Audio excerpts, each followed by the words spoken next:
पुंडलीकवरदा हरिविठ्ठल श्री ज्ञानदेव तुकाराम। पंढरीनाथ भगवान की जय।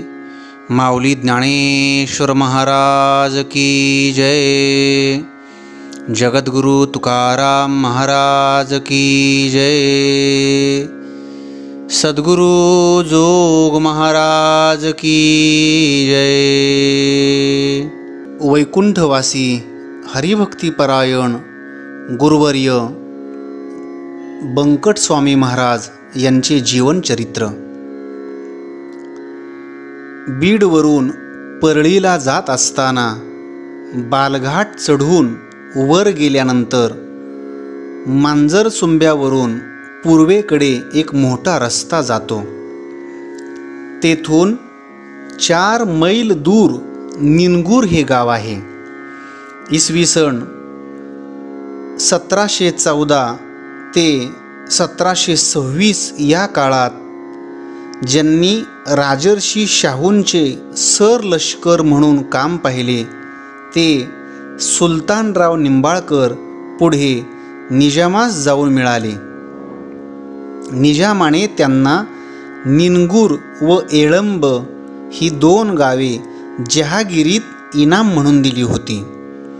येळंबचा भुईकोट किल्ला यांच्याच काळात बांधला गेला।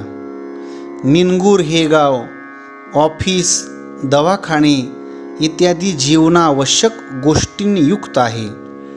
काळीभोर जमीन, आंब्याच्या बागा यांनी ते अधिकच रमणीय वाटते। 200 वर्षापूर्वी बुंदेलखंडातील काही राजपूत घराणी व्यापाराच्या निमित्ताने मराठवाड्यात आली आणि तिथेच स्थिरावली। त्यातीलच छटाराम सिंग यांचा परिवार, त्यांना 3 मुले होती। नेहाल सिंग, नरसिंग आणि कृष्णा सिंग। याच्यातील निहाल सिंगाचा विवाह श्रीमती रन्नादेवी यांच्याशी झाला। कुलदैवत श्री व्यंकटेश बालाजीची उपासना घरामध्ये पूर्वीपासून चालत आली होती। सुशील स्वभाव असलेल्या या दाम्पत्यांच्या पोटी शके 1799 मध्ये बंकट स्वामींचा जन्म झाला। बंकट स्वामींच्या जन्माच्या वेळी 9 महिने 9 दिवस उलटून गेले तरी प्रसूती होईना। आईला त्रास होऊ लागला, कोणताही उपाय सफल होईना। माता पित्यांनी कुलदैवत व्यंकटेशाला साकडे घातले, अनेक उपाय केले पण काही मार्ग निघेना। निनगूर येथे बंकट नावाचे साधू राहतात। त्यांच्या आशीर्वादाने काही मार्ग निघेल असे वाटल्यामुळे साधूंचे शिष्य गोविंददास यांना घरी जेवायला बोलावले व आपली अडचण वडिलांनी त्यांच्या समोर मांडली। गोविंददासांनी गुरुकृपेने आपल्याला थोर भगवतभक्त मुलगा होईल असा आशीर्वाद दिला व ते निघून गेले। थोड्या दिवसातच प्रसूती झाली व एक सावळ्या रंगाचा सुंदर मुलगा जन्माला आला। कुलदैवत व्यंकटेश व बंकट साधू यांचा कृपाशीर्वाद खरा ठरला म्हणून मुलाचे नाव व्यंकट सिंग असे ठेवण्यात आले। पुढे व्यंकट सिंगाचेच बंकट स्वामी असे नामांतर झाले। वारकरी संप्रदायाच्या जोपासनेसाठी व खडतर व्रत अनुष्ठानासाठी ज्यांनी उभा महाराष्ट्र पायाने तुडविला त्या बंकट स्वामींना दुर्दैवाने लहानपणी पांगुळपण भोगावे लागले। पायांमध्ये शक्ती नव्हती, चालता येईना। तत्कालीन उपचारानुसार जवळपास 2.5 वर्षे त्यांचा कंबरेखालचा भाग मेंढ्याच्या खतात पुरून ठेवला होता। मुलाला व्यापारापुरते लिहिता वाचता यावं म्हणून आई वडिलांनी शके 1806 साली गोविंदराव विद्यासागर या पंतोजीच्या शाळेत स्वामींना दाखल केले। त्या काळात शिक्षणाचा प्रसार करणाऱ्या संस्था या परधर्मीयांच्या, त्यात पुन्हा मराठवाडा निजाम सत्तेखाली भरडलेला, शिक्षणाचे वारे खुंटलेले, घरची परिस्थितीही जेमतेम, 2-3 वर्षात शिक्षणाला पूर्णविराम देऊन नोकरीनिमित्त वयाच्या 12व्या वर्षी स्वामींनी घर सोडले. येळंब येथील पिंगळे यांच्या घरात लहान मुले सांभाळण्याची नोकरी त्यांनी या लहान वयात 2.5 वर्षे केली. निरागस कोवळ्या लहान मुलांना प्रेमाने वाढवणे या दुर्मिळ मनोवृत्तीचा विकास यांच्यात याच काळात झाला. आपल्यावरती प्रेम करणाऱ्या किंवा घृणा करणाऱ्या, जवळ असलेल्या किंवा दूर असलेल्या सर्वांनाच स्वामींनी आयुष्यभर फक्त प्रेमच दिले. ही नोकरी सोडून स्वामी निनगुरला आले. तेथे पंढरीनाथ शिंदे यांच्या घरी शेतात काम करू लागले. तेही सोडून बाप्पा विठोबा वाणी यांच्या किराणा मालाच्या दुकानात नोकरी केली. पुन्हा तीही सोडली. ज्यानं महमद सौदर या यवनाच्या घरी गुरे सांभाळली. गुरे चुकली आणि नोकरी हुकली. या सगळ्या नोकऱ्या सुटण्याच्या पाठीमागे एकच कारण होते, महादेवालाही वेळ लावणारं वाद्य मृदंग. हा मृदंग त्यांच्याकडे कोणाकडून आला हे माहीत नाही, पण या वेडाने लहानपणापासूनच त्यांच्या आयुष्याचा ताबा घेतला. पुढे आईवडिलांच्या सहमतीने त्यांच्या नातलगांच्या गावी हरिश्चंद्राची पिंपरी येथे शके 1815 साली आले. पुन्हा तेथून वऱ्हाडातून दानपूर येथे आत्याच्या गावी वर्षभर तेथे रमले. पिंपरी, दानपूर इत्यादी गावे फिरत स्वारी नाशिक जिल्ह्यातील इगतपुरी तालुक्यातील घोटी या गावी आली. निनगुरपासून घोटी हे अंतर जवळपास 255 मैलाचे आहे. वयाच्या 15 वर्षापर्यंतच त्यांनी हे फिरत फिरत पूर्ण केले होते. त्यांचा मधुर स्वभाव व व्यापारातील कुशलता पाहून लक्ष्मण शेठ वाणी यांनी त्यांना 60 रुपये वार्षिक वेतनावर नोकरीस ठेवले. घोटी गावात चोऱ्या होऊ लागल्या, त्यामुळे वाण्याने आपले दुकान इगतपुरीला हलवले. त्यांच्याबरोबर स्वामीही इगतपुरीला आले. वाण्याची पत्नी मोठी शिवभक्त होती. रोज सकाळी नियमाने ती शिवलीलामृत स्वामींना वाचायला लावत असे. स्वामींच्या मधुर गळ्यातून ती ते तासनतास ऐकत बसे. इगतपुरीच्या गांधी चौकातील राम मंदिरात रेल्वेमध्ये काम करणारी काही मंडळी रात्री 9 वाजता नियमाने पंचपदीचे भजन करीत असत. रात्रीच्या नीरव शांततेत भजनाचा नाद स्वामींच्या कानी पडला आणि स्वामी नादाच्या दिशेने खेचले गेले. मंदिरात येऊन पाहिले तर भजन करणारी मंडळी होती. जगन्नाथ बुवा परदेशी, व्यंकट बुवा, भिकाजी पंत खेमनर या सगळ्यांमध्ये त्यांच्याच वयाचा एक मुलगा डोळे मिटून तल्लीन झालेला त्यांनी पाहिला. भजन सुटले. स्वामी त्या मुलाच्या पाठीमागे धावले.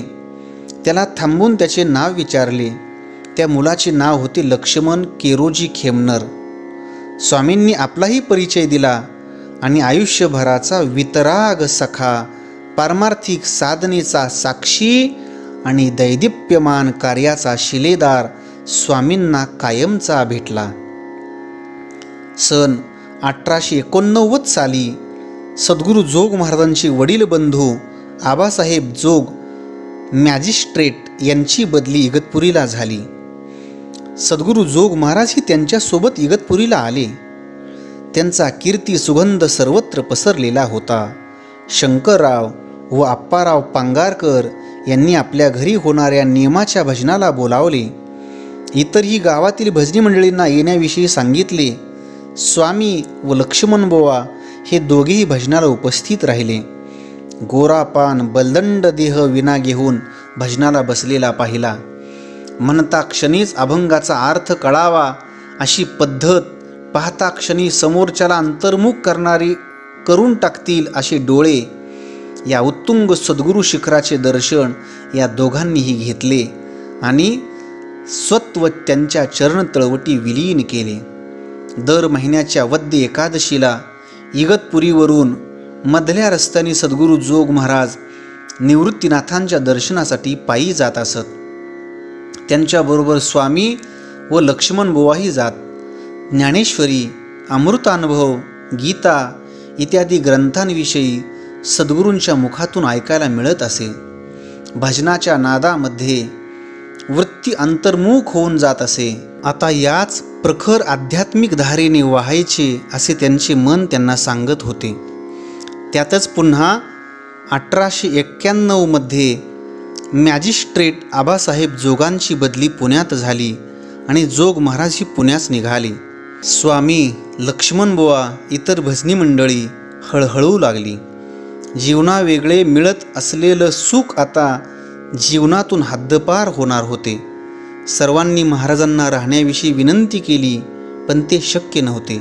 एक मात्र झाले, वर्षातून एकदा पुन्हा कधीतरी मी येईन आणि तुमच्या पारमार्थिक जीवनाची शिदोरी तुम्हास देईन असे ठरले. त्यानंतर लवकरच महाराज इगतपुरीला पुन्हा आले. स्मशानाजवळच्या आपल्या झोपडीत ज्ञानेश्वरी अमृतानुभवाचा अर्थ प्रगट होऊ लागला आणि सर्वच मंडळी त्यात नाहून निघू लागली. हा ज्ञानयज्ञ जवळजवळ 2 महिने चालला. विधिवत त्याची सांगता झाली आणि महाराज पुण्याला जायला निघाले. सर्व आनंदाने निरोप देऊ लागले. घुसमट होत होती स्वामींची. जीवनासाठी परमार्थ असे न वाटता परमार्थासाठी जीवन असं गणित मनामध्ये मांडले होते. स्वामींचा केविलवाना चेहरा पाहून भजनी मंडळींच्या गोष्ट लक्षात आली. त्यांनी महाराजांना विनंती केली, महाराज याला आपण घेऊन जा. क्षणभर महाराजांनी त्याच्याकडे पाहिले. त्यांच्या डोक्यावरून हात फिरविला आणि गाडीत बसायला सांगितले. आजपर्यंत ध्येयहीन अडखळत राहिलेली गाडी एकदाची सुटली. कधीही न थांबण्यासाठी सद्गुरू जोग महाराजांनी स्वामींचा अंगीकार केला होता. जीवनाला एक उचित मार्गदर्शक लाभला होता. अनेक विचार स्वामींच्या मनात उठू लागले.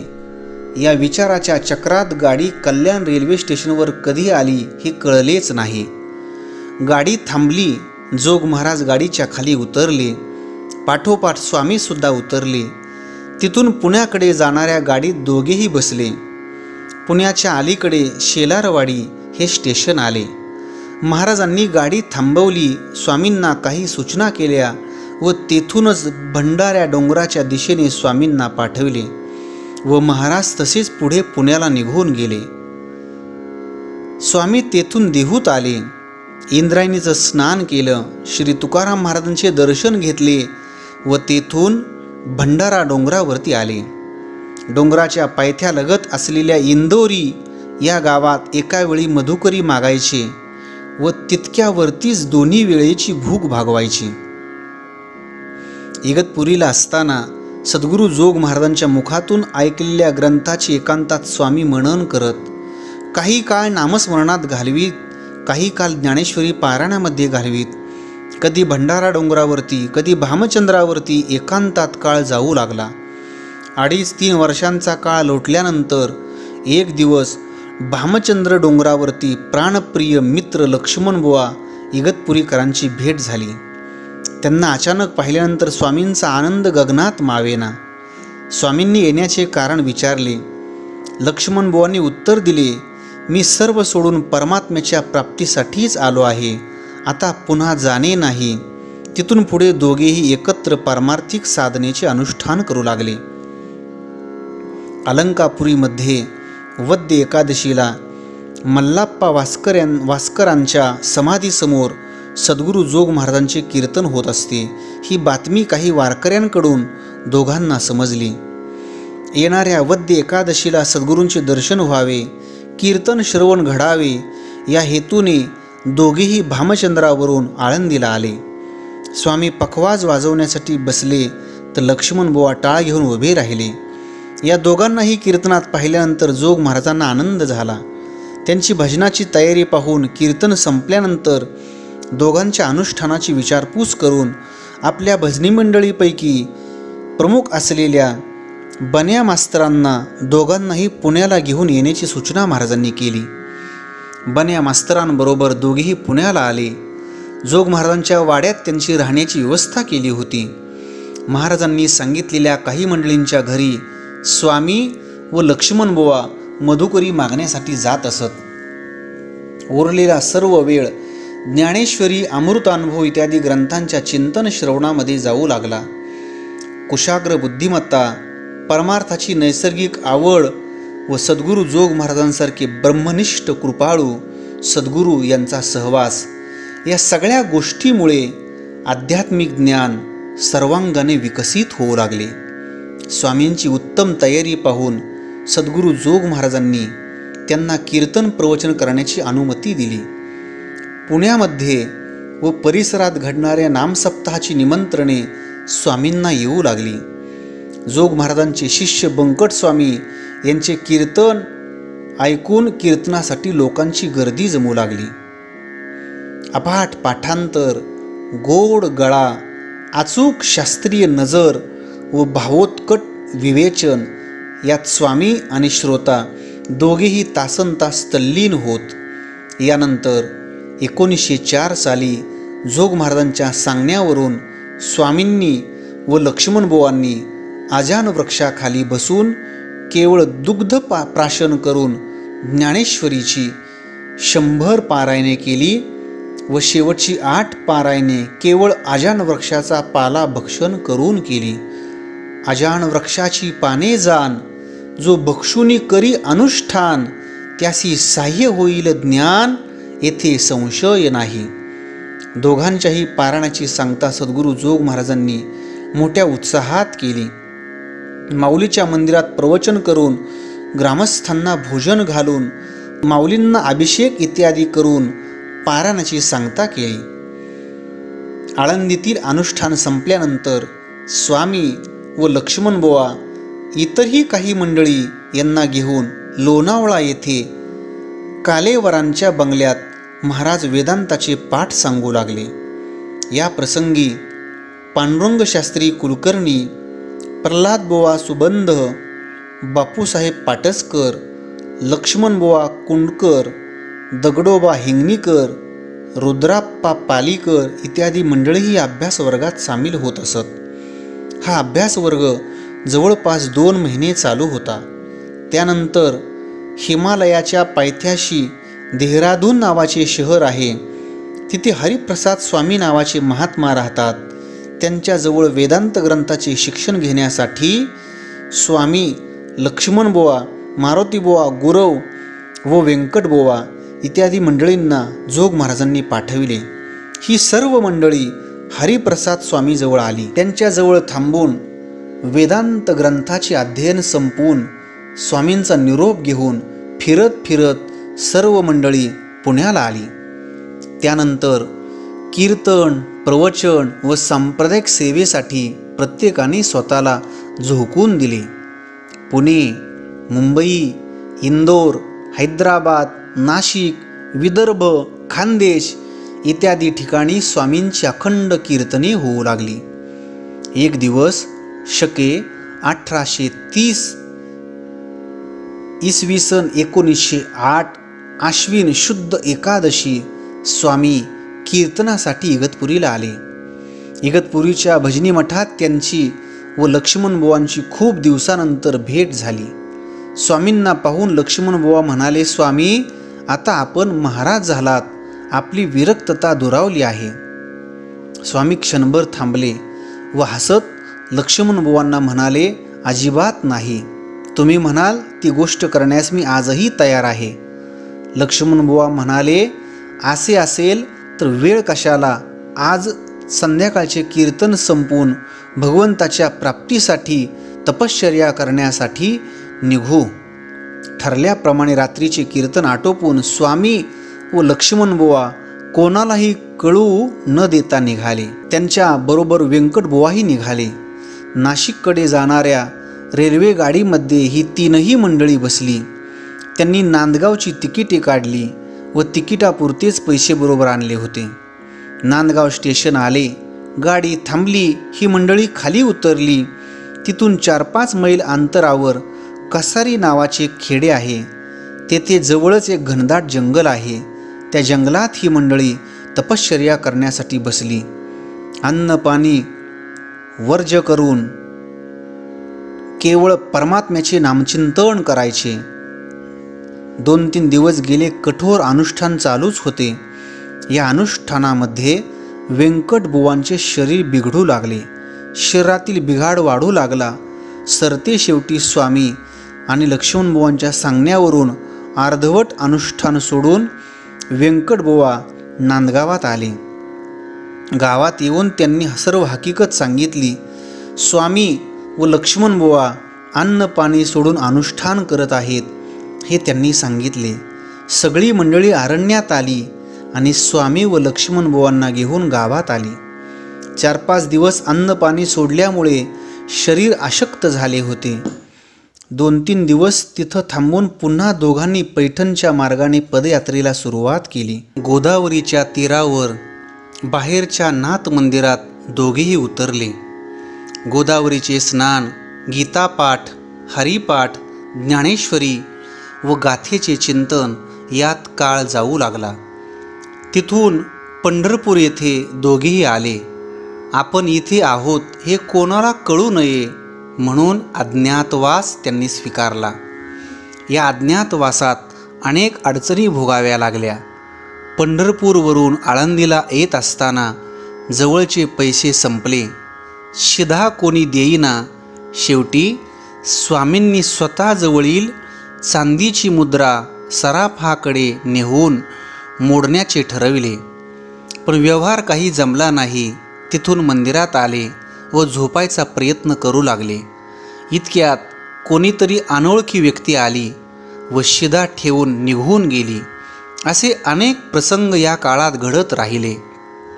आळंदीमध्ये आल्यानंतर लोक आपल्याला ओळखतील म्हणून वेषांतर करून माऊलींच्या समाधीचे दर्शन केले व तिथून पुन्हा देहूला आले. इंद्राणीचे स्नान करून तुकोबरायांचे दर्शन करून पुन्हा भंडारा डोंगरावर आले. भगवंताची भेट आता झाली नाही तर आता आपला देह पंचमहाभूतामध्ये विलीन करून टाकायचा असे दोघांनी ठरवले. आत्महत्या करणे पाप आहे तर ईश्वर प्राप्तीशिवाय जगणे निरर्थक आहे. काय करावे हे सुचेना. शेवटी सद्गुरूंना शरण जावे. स्वतःहून स्वीकारलेला अज्ञातवास त्यांच्या चरणी विसर्जित करावा व अखंड त्यांच्या चरणाशी एकनिष्ठ राहावे. ते सांगतील तो मार्ग स्वीकारावा हे ठरवून दोघे पुण्याला आले. रात्री 8च्या सुमारास जोग महाराजांच्या वाड्यात शिरले. प्रवास करून क्षीण झालेली काया, एखाद्या बैरागी गोसाव्यासारखी शरीराची झालेली अवस्था, सद्गुरू जोग महाराजांच्या समोर जायचे कसे? भीत भीत दोघेही माडीवरती जोग महाराज बसलेल्या खोलीत आले. त्यांच्या चरणावरती डोके टेकवले व आपल्या अश्रूंनी त्यांच्या चरणांचा अभिषेक केला. आपल्या अपराधांची क्षमा मागितली. महाराजांनी दोघांनाही क्षमा केली व रात्री पंथ जे चुकले आपल्या मतीचे या विषयावरती प्रवचन केले. हे प्रवचन म्हणजे साक्षात आपल्याला उपदेश आहे हे दोघांनाही कळवून चुकले. इथून पुढे गुरुचरणांना सोडून कुठेही जायचे नाही.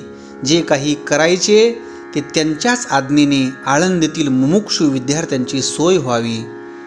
वारकरी संप्रदायाचे शिक्षण मुलांना सहज घेता यावे यासाठी इसवी सन 1917 साली आळंदी येथे वारकरी शिक्षण संस्था सुरू झाली.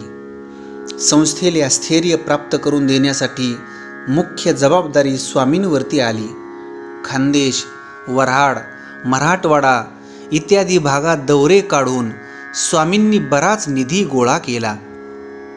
प्रतिवर्षाप्रमाणे माघशुद्ध दशमीला उत्सवाकरता इगतपुरी स्वामी आले होते.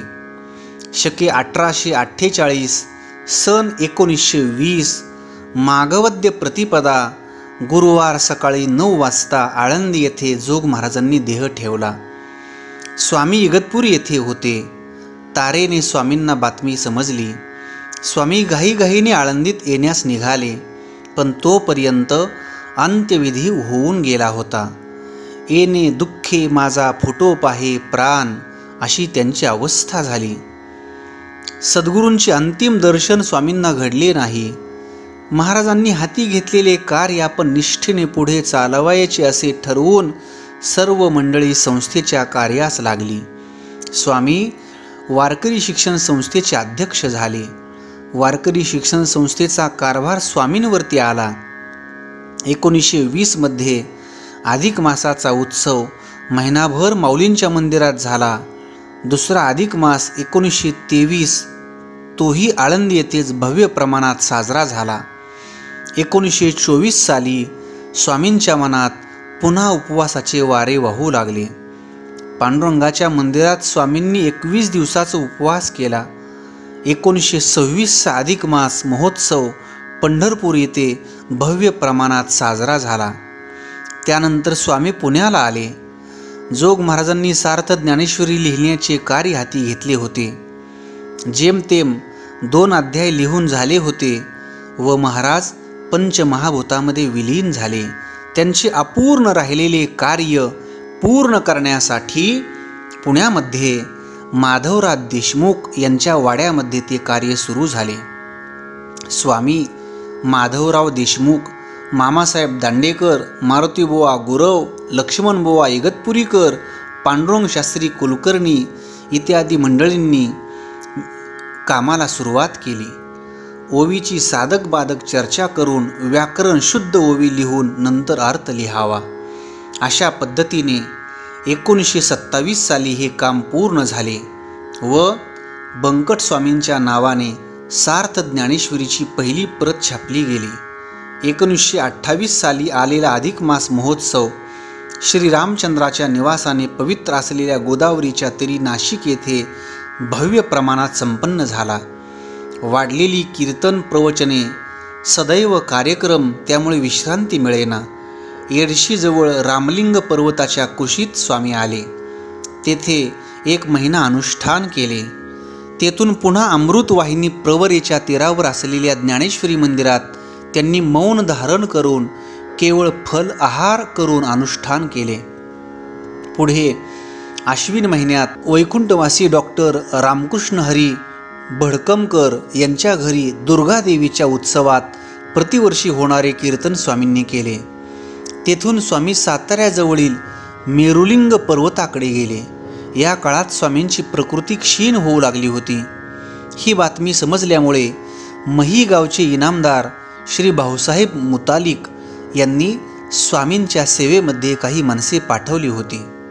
रामलिंग पर्वत, जोर्वे क्षेत्र व मेरुलिंग या ठिकाणी अनुष्ठाने संपवून कार्तिकी वारीसाठी स्वामी पंढरपुरात आले.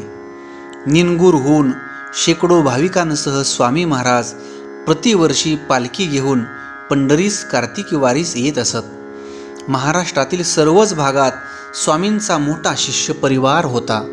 या सर्वांची पंढरपूर क्षेत्रात व्यवस्था व्हावी म्हणून इसवी सन 1931 साली 80,000 रुपये खर्च करून प्रदक्षिणेच्या रस्त्यावर भव्य मठ बांधण्यात आला व भाविकांची कायमची सोय झाली. स्वामी महाराज या मठात मात्र कधी राहिले नाहीत. मठाच्या उजव्या बाजूला असलेल्या खोलीत तिथे जोग महाराज उतरत होते, तेथे स्वामी उतरत राहिले. स्वामी महाराज आपल्या उतार वयात पंढरपुरात राहत असत. दिवसेंदिवस त्यांची प्रकृती क्षीण होत चालली. स्वामींच्या प्रकृतीत सुधार व्हावी म्हणून गुरुबंधू सोनोपंत दांडेकर व डॉक्टर भडकमकर या मंडळींनी खूप प्रयत्न केले. पडून असलेल्या अवस्थेत सुद्धा स्वामी वेदांताचे पाठ जवळ असलेल्या विद्यार्थ्यांना सांगत स्वामींना अर्धांगवायूचा आजार झाला. ही वार्ता निनगूरपर्यंत पसरली. पंढरपूरहून आपण स्वामींना निनगूर येथे आणावे असे गावातल्या मंडळींचे ठरले. या सर्व मंडळींनी आग्रहाने स्वामींना निनगूर येथे आणले. ज्ञानोबा माऊली कासार यांच्या घरात स्वामींचे वास्तव्य होते. आयुष्यभर केलेली खडतर अनुष्ठाने, महाराष्ट्रातील गावागावामध्ये जाऊन केलेली कीर्तने, प्रवचने या सर्वच गोष्टींचा त्रास शेवटी जाणवत होता. शके 1966 वैशाख कृष्ण प्रतिपदा इसवी सन 9 मे 1944 या दिवशी सकाळी 8 वाजता स्वामींनी आपला देह भगवान पांडुरंगाच्या चरणी विलीन केला व या जगाचा निरोप घेतला. पुंडलिक वरदा हरी विठ्ठल श्री ज्ञानदेव तुकाराम सद्गुरु जोग महाराज की जय.